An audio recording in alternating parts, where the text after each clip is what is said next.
প্রত্যেক দিন 10-15 kilometre cycle চালিয়ে তবে আমি আমার গন্তব্যে পৌঁছানোর জন্য ট্রেন ধরতে পারি। 7 থেকে 8 মাস পরে একটি পেমেন্ট আসলে কিভাবে চালাবো আমি এই চ্যানেল, কিভাবে করবো আমি নতুন ট্রাভেল। প্রথম পেমেন্ট পাওয়ার পরে আমি সত্যি খুবই কেঁদেছিলাম।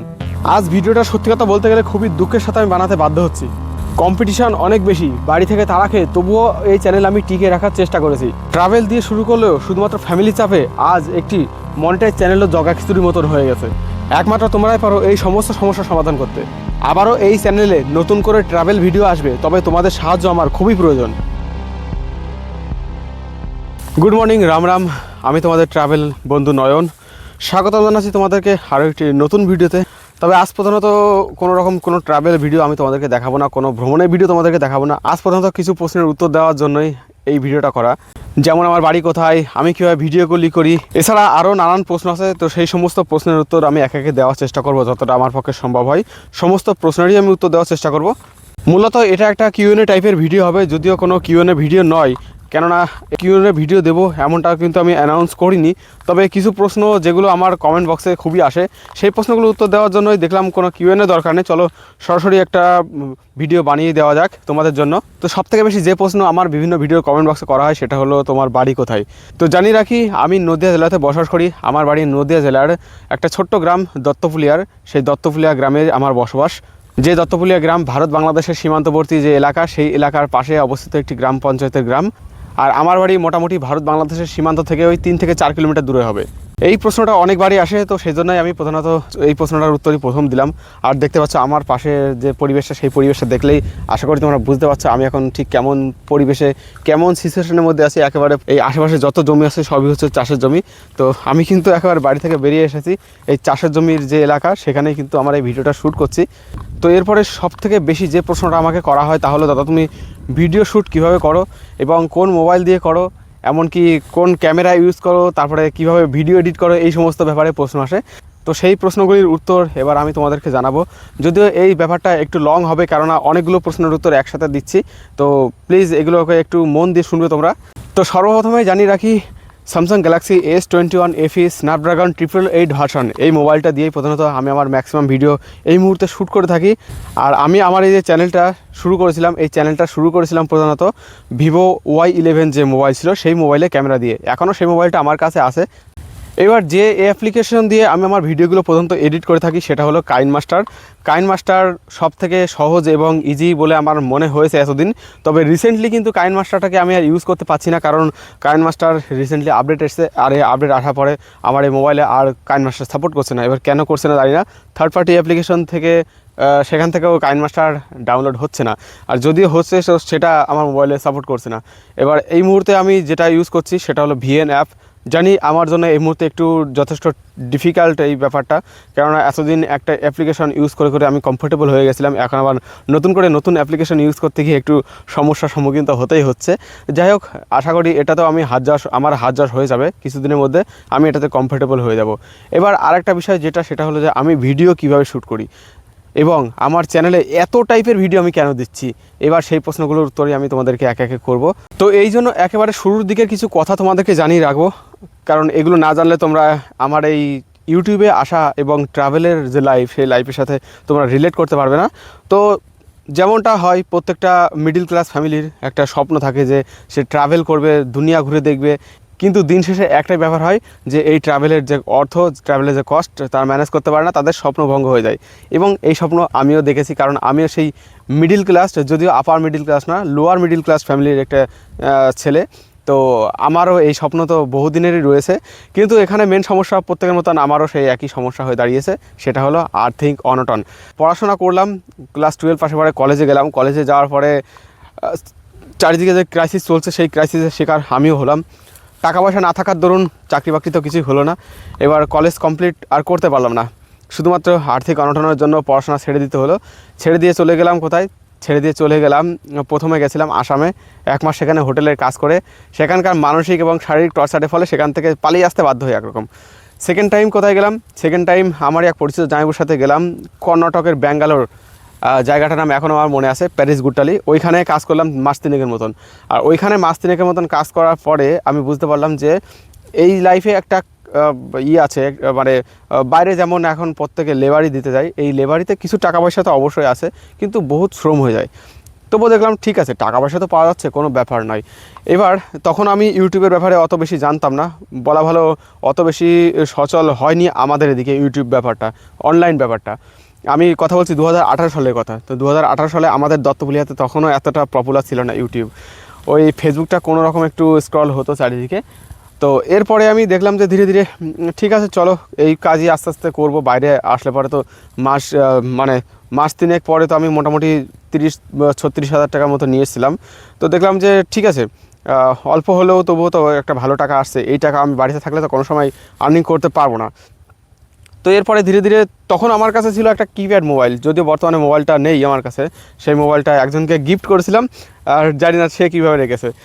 আর এরপরে ধীরে ধীরে দেখলাম যে ঠিক আছে আবার যাই, তখন 3 মাস পরে বাড়ি ফিরে আসার পরে আবার পুনরায় যাই। যাওয়ার পরে এরপরে প্রায় দীর্ঘ 8 মাস মতো ছিলাম। তখন আমার কাছে আমার বোনের ব্যবহার করা একটা second hand 3G smartphone mobile, এই মোবাইলটা আমার হাতে আসে। যদিও তার জন্য আমাকে কিছু অর্থ তাকে প্রদান করতে হয়েছিল, যেহেতু সে আবার নতুন মোবাইল নিয়েছে। তো তার মোবাইলটা আমি তার কাছ থেকে নিয়ে তো তাকে কিছু অর্থ প্রদান করেছিলাম। ওই মোবাইলটার থেকে আমি প্রথম ইউটিউব সম্পর্কে জানতে পারি। ইউটিউব সম্পর্কে জানতে পারার পরে ওখানে ভিডিও দেখতে থাকি, এবং তখন থেকে মোটামুটি একটু করে শিখতে থাকি। এইটা বলছি আমি 2019 সালের কথা। 2019 সালে ধীরে ধীরে শিখতে শিখতে এরপরে আবার পুনরায় বাড়ি চলে আসি। তখনও ইউটিউব চ্যানেল করা যায় কীভাবে এইসব কিছুই জানতে পারিনি, শেখার চেষ্টা করছি একা একা পুরোপুরি, তবুও জানতে পারিনি। জানতে জানতে এবার ধীরে ধীরে সবার যেমন বিভিন্ন টিউটোরিয়াল ভিডিও দেখে আস্তে আস্তে শেখার চেষ্টা করি। আমি সেভাবে শিখতে শিখতে আমার সময় চলে আসে এরপরে 2020 কোভিডের সময়। তখন আমার কাছে ওই 3G মোবাইলটাই রয়েছে, এখনও পর্যন্ত সেই মোবাইলটা আমার বাড়িতেই আছে। তো ওই 3G মোবাইলটার থেকেই আমি মোটামুটি ভাবি যে এবার আমার একটা চ্যানেল খুলতে হবে। ওই মোবাইলে ট্রাই করলাম, কিন্তু চ্যানেলে আপলোড মানে চ্যানেল তৈরি হলো না ওই মোবাইলটা থেকে। তখন দেখলাম যে এবার আমার একটা 4G মোবাইল দরকার। তো এরপরেই আমি প্রধানত ওই ভিভো Y11 মোবাইলটা ক্রয় করি। সেটা ক্রয় করেছিলাম একেবারে কর্ণাটকের চিকমাগালুর থেকে। তো হ্যাঁ, পুরো লকডাউনের মধ্যে আমি বাড়ি ছিলাম না, আমি ছিলাম কর্ণাটকের চিকমাগালুর নামে একটি জায়গা আছে। যদি কোনোদিন পসিবল হয় তো সেখানে আমি তোমাদেরকে একদিনকে ঘুরতে নিয়ে যাব। চিকমাগালুরে যেখানে কাজ করতাম সেই জায়গাটাও তোমাদেরকে দেখাবো। তো ওই চিকমাগালুরে কাজ করতে করতে যাই হোক কোনো একটা কারণবশত, সেটার অত যাচ্ছি না তাহলে অনেক ভিডিও লম্বা হয়ে যাবে, সেই কারণবশত আমি দেখলাম যে এবার আমি মোবাইল কিনবই, 4G মোবাইল কিনবো এবং এখান থেকে কিনবো। তো ভিভো Y11 প্রথম মোবাইলটা ওখান থেকে কিনলাম। ওখান থেকে কেনার পরে ওখান থেকেই প্রথম আমার ইউটিউবের প্রথম চ্যানেল বানানো। কিন্তু এরপরে ধীরে ধীরে কী টপিক দেবো এই নিয়ে তো নানান চিন্তাভাবনা করতে থাকতাম। ওখানে যে কাজকর্ম করতাম সেসব লাইফস্টাইল ব্লগ এই সমস্ত দিতাম, কিন্তু চলতো না। আর না চলার কারণও ছিল যেহেতু আমি বেঙ্গলি, মানে বাঙালি আর কি। তো হিন্দিতে দিতাম ভিডিও, আমার হিন্দি অতটা সুন্দর নয়, বাংলাটাও সুন্দর বলতে পারি না যদিও বাঙালি। যাই হোক, তো এই জন্য আমার ভিডিও একদমই চলতো না। এবার কি আর করা যায়, এইভাবে করতে করতে একটা দুটো, কোনো সময় টেক চ্যানেল, কোনো সময় ট্রাভেল চ্যানেল, কোনো সময় লাইফস্টাইল ব্লগ, এভাবে দিতে দিতে প্রায় বহু চ্যানেল পাল্টিয়েছি। পাল্টাতে 2021 গেছে, 2022ও প্রায় শেষের পথে হবে বা এরকম মিডিল হবে, এরকম একটা পজিশনে এই চ্যানেলটা তোমরা যেটাতে এই ভিডিওটা দেখছো সেই চ্যানেলটা আমি প্রথম ক্রিয়েট করে আমি সর্বপ্রথম নাম দিয়েছিলাম দ্য লাস্ট ব্লগ। ঠিক আছে, মানে ব্লগ বানাবো তো অবশ্যই, কিন্তু এইটাই আমার লাস্ট চ্যানেল হবে। যদি এখানে কিছু করতে পারলাম তো ভালো, আর যদি না করতে পারলাম তো আমি আর জীবনে কোনোদিন ইউটিউবেই আসবো না, ইউটিউব চ্যানেলেও খুলবো না। তো মেহনতের পরে দ্বিগুণ বাড়িয়ে দিই, যে চেষ্টা যখন করছি এবং যখন ঠিক করে নিয়েছি যে এটা লাস্ট হবে, তো এবার এখানে আমি দ্বিগুণ মেহনত করব। শুরুও করলাম তাই। প্রথমে শুরু করেছিলাম একেবারে লোকাল যে সমস্ত আশেপাশে প্রত্যেকে যেমনটা করে সেরকম দিয়ে শুরু করেছিলাম। এরপরে ধীরে ধীরে দেখলাম যে ঠিক আছে আস্তে আস্তে ট্যুর করা যাক, এদিক ওদিকে ট্যুর করা যাক, না হলে পরে কেমন ট্রাভেল ব্লগ আমি বানাবো। ধীরে ধীরে আশেপাশে যে স্থানগুলি আছে, বিশেষ করে মুর্শিদাবাদ এলাকাগুলো, ওই দিকে আমি ঘুরতে শুরু করলাম। ঘুরতে ঘুরতে ওখান থেকে ভিডিও বানাতাম, বাড়ি নিয়ে এসে সেটাকে মানে সাউন্ড দিতে পারতাম না তখনও পর্যন্ত। এই যে এখন যেমন ফ্লুয়েন্টলি ক্যামেরার সামনে কথা বলছি, তো তখনও অতটা প্র্যাকটিস আমার ছিল না, যার ফলে এই সমস্যাটা আমার খুবই হতো। আমি সাউন্ড সেখানে দিতে পারতাম না। বাড়িতে এসে সাউন্ড দেওয়ার চেষ্টা করতাম এই কারণে বললাম, কারণ আমার বাড়ি একেবারে মেন রাস্তার ধারে। প্রচণ্ড বাইক, গাড়ি, সাইকেল, ভ্যান, মোটর সাইকেল প্রচণ্ড হর্ন মারে, আর সেখানে প্রচণ্ড আওয়াজ হয়। ওখানে ভিডিও বানানো ভীষণ টাফ, একটা ভিডিও সাউন্ড দিতে গিয়ে প্রচণ্ড মুশকিলের মধ্যে পড়তে হয়। সেই জন্য তো আমি মাঠের মধ্যে চলে এসেছি, দেখতেই পাচ্ছ, নাহলে তো বাড়ি থেকে শ্যুট করতে পারতাম। যাই হোক, এরপরে দেখলাম যে এইভাবে তো হয় না, তো এবার বাইরে ধীরে ধীরে বেরোতে হবে, সাউন্ড দেওয়া একেবারে বাইরের থেকেই শুরু করতে হবে। তো এইভাবে ধীরে ধীরে আস্তে আস্তে শিখতে শিখতে মানে 2022 থেকে শিখতে শিখতে প্রায় আমার চ্যানেল মনিটাইজ হতে লেগে গেছিলো বলতে গেলে 1 বছরের উপরে। আমার প্রত্যেকের যেটা হয় আমার সেটা উল্টো হয়েছিল, প্রত্যেকের সাবস্ক্রাইবার হয় মানে ওয়াচ টাইম হয় না, আমার ওয়াচ টাইম হয়ে গেছিলো, সাবস্ক্রাইবার হয়নি। কী আর করা যায়, 1.5 বছরের মাথায় হাফ মনিটাইজ পেলাম। হাফ মনিটাইজ পাওয়ার পরে তারপরে আমার বোন বললো যে হাফ মনিটাইজ যখন পেয়েছিস এবার ফুল মনিটাইজের চেষ্টা কর। আমি চেষ্টা তো করবো, সাবস্ক্রাইবার তো হয়নি, তো কী করা যায়, তো এক কাজ কর, শর্ট ভিডিও সেটা কিছু সাবস্ক্রাইব বাড়ি না, আমি উপায় দেখলাম, চেষ্টা করলাম, হয়ে গেল, ফুল মনিটাইজ হয়ে গেল আমার। একেবারে প্রথমবারেই চ্যানেল মনিটাইজ হয়ে গেছিলো, আমার কোনো রকম দ্বিতীয়বারের জন্য আমার অ্যাপ্লাই করা লাগেনি। এটা আমার জন্য সত্যি একটা খুবই গুড লাগছিল। যদিও সবথেকে বেশি ভিউজ আনা যে ভিডিওটা ছিল বর্তমানে সেটা চ্যানেলে নেই, আমি কপিরাইটের ভয়তে ডিলিট করে দিয়েছি ভিডিওটা। ওই ভিডিওটা কিন্তু আমার নিজে ছিল না, আমি ভিডিওটা কালেক্ট করে সেটাতে নিজের সাউন্ড দিয়ে, সেটাতে নিজের এফোর্ট দিয়ে আমি ভিডিওটা বানিয়েছিলাম আর কি। তো ওই ভিডিওটাতে আমার প্রায় 3600 ঘন্টা ওই একটা ভিডিও থেকে ওয়াচ টাইম হয়েছিল, 3600 ঘন্টা। তো যাই হোক, চ্যানেল তো মনিটাইজ হয়ে গেছে। এরপরে $10 না আসলে তো সেই মানে $10 না হলে তো আর সেই পিনকোডটা আসে না, তো সেই $10 বানাতে গিয়ে আমার সময় লেগেছিলো প্রায় 10 মাসের মতন। $10 বানাতে 10 মাস, তো বুঝতে পারছো 2022 শুরু, 2023 প্রায় শেষের দিকে মনিটাইজেশন, এবার 2024 মাঝামাঝি গিয়ে এবারে ওই যেটা পিনকোড নাম্বার যেটা টাকা আর্নিংয়ের জন্য সেইটা আমি হাতে পাই। এবার এরপরে তো 2024 যখন মাঝামাঝি হবে ভাব, সেই মুহূর্তে বাড়ি থেকে প্রেশার আসতে শুরু করলো। এর মাঝে আমি বাইরে যাওয়া ছেড়ে দিয়েছিলাম, মানে কর্ণাটকে যেখানে কাজে যেতাম সেই সমস্ত কাজকর্ম ছেড়ে দিয়েছিলাম। বাড়িতে বসে আমি ওই মোটামুটি যেটা লেবারি দেওয়া আর কি, বাইরেও লেবারি দেওয়ায় কাজই করতাম, তো এখানেও ফিরে এসে সেই একই কাজই শুরু করি। কিন্তু এক্ষেত্রে বাড়ি থেকে একটা প্রেশার আসতে শুরু করে যে এবার ভালো কিছু কাজ শুরু করো, না হলে এইসব ইউটিউবের ভূত ছাড়ো, নতুন কিছু ভালো কিছু দেখো। প্রত্যেকেরই এই সমস্যাটা হয়, আমারও হয়েছে। হওয়ার পরেও আমিও ভেঙে পড়িনি, আরও মন প্রাণ দিয়ে চেষ্টা করেছি যে চ্যানেল তো মনিটাইজ হয়ে গেছে, এবার যাই যে করে হোক যেভাবে হোক আমাকে টাকা আর্নিং করতে হবে এখান থেকে। যদি টাকা আর্নিং না করতে পারি তাহলে হয়তো আমাকে এই চ্যানেল এবার ছেড়ে দিতে হবে। তো কী করা যায়, চ্যানেল তো ছাড়তে পারবো না, কারণ আমি তিলে তিলে এটাকে গড়ে তুলেছি। এটা আমার একটা স্বপ্ন ছিল, একজন ইউটিউবার হিসেবে, সফল ইউটিউবার হিসেবে নিজেকে প্রতিষ্ঠিত করবো, এটা আমার একটা স্বপ্ন ছিল। কিন্তু ওই 20 বাউ জলে স্বপ্ন যাচ্ছে ধীরে ধীরে, কিন্তু এটাকে তো আমি কন্টিনিউ হতে দিতে পারি না। তো এবারে কী করব, চলে গেলাম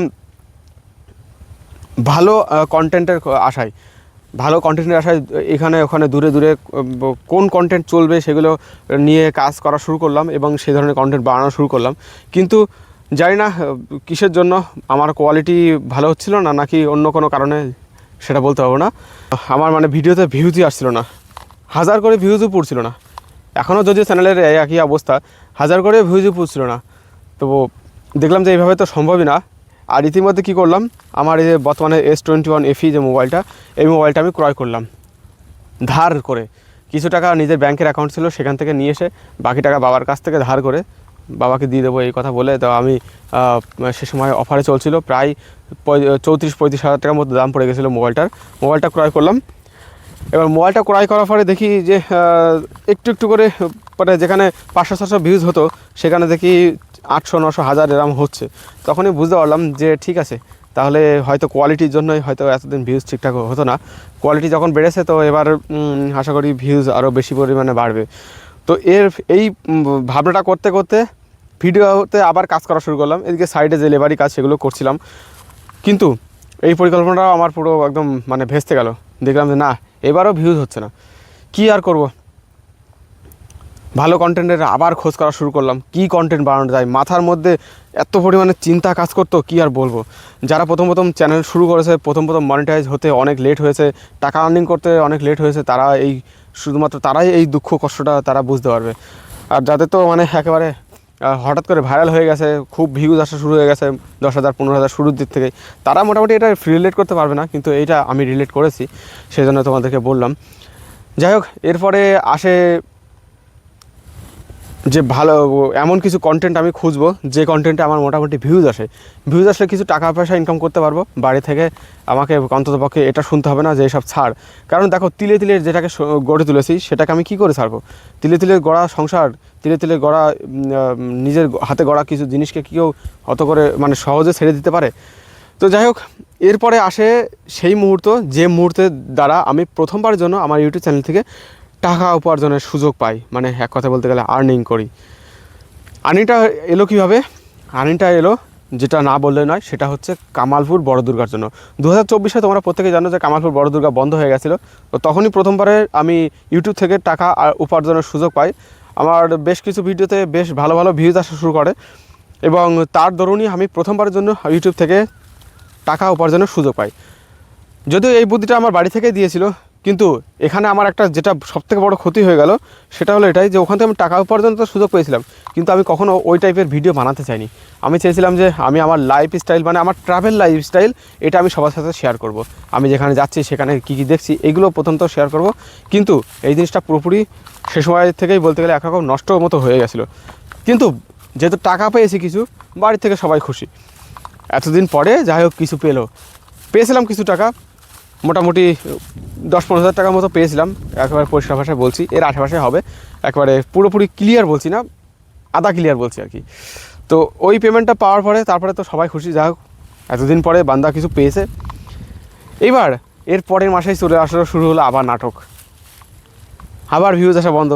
বড় দুর্গা তো যাই হোক, এরপরে দুর্গা পুজোর সময় চলে গেল, আবার ভিউজ আসা বন্ধ। নতুন কন্টেন্ট বানাচ্ছি, কোনো ভিউজ আসে না, বা ভিউজ আসলেও সেখান থেকে কেউ কোনো আর্নিংই আসে না। কী করি রে, এইভাবে আবার চলতে থাকলো, চলতে তো আবার একটা ভিডিও, মার্কেটের ভিডিও ভাইরাল হলো, শিয়ালদাহ মার্কেটের ভিডিও। দেখতে পারবে তোমরা 2 লাখ ভিউজ আসে ওই ভিডিওটাতে 2 লাখ ভিউজ হওয়ার ফলে। আর এর মাঝে তো আরও কিছু সময় গিয়েছিলো, যেটা ওই বর্ধমানে কৃষ্ণকালী মন্দিরে যে সমস্যাটা হচ্ছিলো এইগুলো নিয়ে ভিডিও বানানোতে। তো সেখানেও কিছু ভিউজ পেয়েছিলাম, তো সেখান থেকে কিছু ডলার জমেছিল। আর এই মার্কেটের ভিডিওটা মানে ভাইরাল হওয়াতে ওই দুটো মিলিয়ে মোটামুটি আর একটা পেমেন্ট আমার বেরিয়ে গেছে। সেটা বেরিয়েছে প্রায় দীর্ঘ 7 থেকে 8 মাস পরে, মানে প্রথম পেমেন্ট পাওয়ার। এবার তৃতীয় পেমেন্ট আর আসে না, এটাতেও সেই একই সমস্যা। হতে রিসেন্টলি 2 মাস আগে হলো তৃতীয় পেমেন্ট পেয়েছি। তৃতীয় পেমেন্ট পাওয়ার পরেও সেই একই অবস্থা। তৃতীয় পেমেন্ট কীভাবে পেলাম? তৃতীয় পেমেন্ট পেলাম 2025-এ যখন বড় দুর্গা পুজো হলো, সেখানকার যে ভিডিওগুলো সেগুলো করার মাধ্যমে। এটাকে প্রায় $70 মতো জমাও হয়েছিল ওই প্রায় 7 মাস ধরে। তো তারপরে ওই বড় দুর্গার যে দুর্গাপুজোর মুহূর্তটা, ওই সময় বড় দুর্গার ভিডিও প্রচুর করার ফলে আমার আর একটা পেমেন্ট বেরিয়ে আসে। এবার ওখানে আমি প্রচুর গালি শুনেছি, লোকের প্রচুর পরিমাণে গালি শুনেছি। হ্যাঁ, শুধুমাত্র একটা বড় দুর্গায় আছে, দুর্গাপুজোর জন্য আর কোথাও হচ্ছে না। কিন্তু দেখো, আমি চ্যানেলে প্রথমত এসেছিলাম এই দুর্গাপুজো দেখানোর জন্য না, আমি এসেছিলাম আমি ট্রাভেল করব, সেই ট্রাভেলগুলো দেখাবো, তোমাদের সাথে শেয়ার করব। কিন্তু পারিবারিক চাপে আমাকে কি বাধ্য হতে হলো যে আমি এবার দুর্গাপুজোর ভিডিও যেগুলো আছে, মানে ভাইরাল যে সমস্ত জিনিস আছে সেগুলো তোমাদেরকে দেখাই। এবার ভাইরাল বলতে আমাদের বাড়ির আশেপাশে সব থেকে ভাইরাল বলতে ওই মুহূর্তে আমি দুর্গাপুজোটা, মানে বড় দুর্গার যে মূর্তি যেখানে নির্মাণ হচ্ছিল কামালপুর, সেইটাকেই পেয়েছি এবং সেখান থেকে আর্নিংও পেয়েছি। কারণ আমার তো নিজের পকেটটাও দেখতে হবে, নিজের বাড়ির কথাও তো শুনতে হবে, কারণ আমি সেখানে থাকি, আমাকে প্রত্যেকের কথা মেনে চলতে হবে। তো ট্রাভেল বাদ দিয়ে আমি এই দুর্গাপুজো নিয়েই কিছুদিন পড়েছিলাম। তো এখন প্রত্যেকের কাছে একটা রিকোয়েস্ট যে আমার চ্যানেলে আমি মানছি যে ট্রাভেল, তারপরে ধর্মীয় স্থান, তারপরে ধর্ম, এই সমস্ত নানান কিছু জড়িয়ে গড়িয়ে গেছে, একটু জগা খিচুড়ি টাইপের পাকিয়ে গেছে। তো এইভাবেই মূলত আমি আমার চ্যানেলটাকে চেষ্টা চালাচ্ছি, এখনও চালিয়ে যাচ্ছি। যে আমি কি পুনরায় আবার রিটার্ন আসার চেষ্টা করছি, যে আমি যে ট্রাভেলটাকে শুরু করেছিলাম সেই ট্রাভেলটা নিয়েই আমি কাজ করব। আমি আর অন্য কিছু নিয়ে কাজ করতে চাইছি না। যার ফলে তোমরা দেখবে বড় দুর্গা পুজোটা হয়ে যাওয়ার পরে আমি কিছু ভিডিও চেষ্টা করেছিলাম, কিছু গ্রামগঞ্জের ভিডিও চেষ্টা করেছিলাম, তারপরে কালী পুজোরও কিছু ভিডিও চেষ্টা করেছিলাম। কালী পুজোর ভিডিওতে ভিউজ হয়নি, কিন্তু গ্রামগঞ্জের ভিডিওগুলোতে যথেষ্ট এফোর্ট রয়েছে এবং আমার মতে যথেষ্ট ভালো ভিডিও হয়েছে, যার জন্য আমি সেগুলোকে ডিলিট করিনি। যেগুলো আমার পছন্দ না সেগুলো আমি ডিলিটই করে দিই, আমার চ্যানেল থেকে রাখিও না। তো এবার আশা করছি তোমরা বুঝতে পারছো যে আমি আমার যে ইউটিউব জার্নিটা কীভাবে শুরু করেছিলাম, কেন শুরু করেছিলাম এবং এখন কী সিচুয়েশনে আছি। এখন এই মুহূর্তে বলতে গেলে আমার চ্যানেলটা একেবারে জগা খিচুড়ি পাকিয়ে গেছে। তো আমি চেষ্টা করছি যে একেবারে পুরো পিওর যে ট্রাভেল ব্লগ সেগুলো দেওয়ার চেষ্টা করব। অবশ্যই ট্রাভেল বলতে আমাদের ভারতবর্ষের ট্রাভেল বলতে ধর্মীয় স্থান ট্রাভেল, তারপরে তোমার কোনো একটা স্থানে কিছু করতে গেলাম বা আমার অ্যাক্টিভিটি, এইগুলোই তো ট্রাভেলের মধ্যে বোঝাই আমি যেটা মনে করি। তো এগুলো কিন্তু তোমাদেরকে দেখাবো, তোমরা একটু প্লিজ আমাকে সাপোর্ট করো, প্লিজ আমাকে হেল্প করো। কেননা সুন্দর সুন্দর ভিডিও তোমাদেরকে উপহার দিতে গেলে আমাকে কিন্তু সর্বপ্রথম যে জিনিসটা চাই সেটা হচ্ছে মানি, আর্নিং। এবার আর্নিংটা যদি আমার থাকে, আমি ট্রাভেল তো অবশ্যই করবো, তোমাদেরকে নতুন নতুন জিনিস অবশ্যই দেখাবো। হয়তো কিছু কিছু জিনিস হয়ে গেছে যে আছে যেগুলো পুরনো হয়ে গেছে, নতুন করে অনেকে দেখায়নি অনেক দিন ধরে, সেগুলো দেখানোর চেষ্টা করব। কিন্তু তার জন্য মাস্ট বি আর্নিংটা সবার আগে লাগবে। আর সবথেকে বড় যে ব্যাপারটা সেটা হলো, আমার বাড়ি থেকে নিয়ারেস্ট রেলওয়ে স্টেশন সেটা হচ্ছে আড়ংঘাটা, 10 কিলোমিটার দূরে। আর আরেকটি আছে রানাঘাট, সেটা হচ্ছে 17 কিলোমিটার দূরে। এবার আমার বাড়ি থেকে এই যে আড়ংঘাটা বা রানাঘাট এই সমস্ত স্থানে যেতে গেলে কিন্তু সাত সকালে আমি কোনো গাড়ি পাই না, আমাকে যেতে হয় কি সাইকেলের ব্যবস্থার মাধ্যমে। এবার সেখান থেকে যেতে গিয়ে হয় ট্রেন মিস হয়ে যায়, না হলে অনেক লেট হয়ে যায়, অনেক কষ্ট হয়ে যায়। এই একেবারে ঠান্ডা, কনকনে ঠান্ডা যে এখন পড়ছে, রাত্রি প্রায় 3টের সময় সাইকেল চালিয়ে এখান থেকে যাওয়া মানে একটা যথেষ্ট ডিফিকাল্ট ব্যাপার। তাও করেছি। এখন আমার সত্যি কথা বলতে গিয়ে অতিরিক্ত সাইকেল চালানোর ফলে আমার হাঁটুতে ব্যথা হয়, তাও আমি করি যে না, আমার অনেকে আমার ভিডিও দেখে, আমি তাদেরকে ভিডিওগুলো দেখাবো, আমাকে এই কাজটা করতেই হবে। তো আমার যাতে একটু হেল্প হয়, প্লিজ তোমরা একটু আমাকে হেল্প করো, প্লিজ আমাকে সাপোর্ট করো। তো আমার ভিডিওগুলোতে একটু ভিউজ এনে দাও, মানে একটু একটু অন্তত দেখবে, এটাই আমি আশা রাখছি। তাহলে নতুন নতুন কন্টেন্ট তোমাদেরকে উপহার দিতে পারবো।